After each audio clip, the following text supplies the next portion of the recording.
قدمت نصيحة الرئيس تبون، قلت له يا سي تبون، يا سيادة الرئيس، يا سي عبد المجيد تبون، الآن أمامك فرصة لإصلاح ما يمكن إصلاحه، وتطهير ما يمكن تطهيره، وإنقاذ ما يمكن إنقاذه. لأنه الفرصة اللي راهي عندك الآن، نتكلم قبل سنة، عندما يصل ترامب إلى الحكم في أمريكا لن تتوفر لك.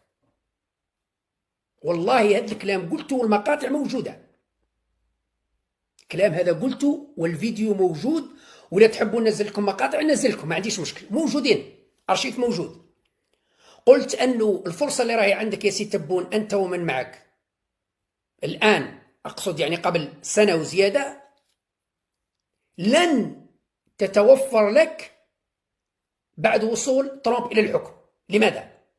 لأنه راح تضيق علينا أكثر، الحصار راح يكون أكثر، والتحرش يكون أكثر، والابتزاز يكون أكثر. وبالفعل الآن الجزائر تتعرض لحصار والابتزاز رهيب، وسأشرح كيف ولماذا. اليوم تصويت البرلمان الفرنسي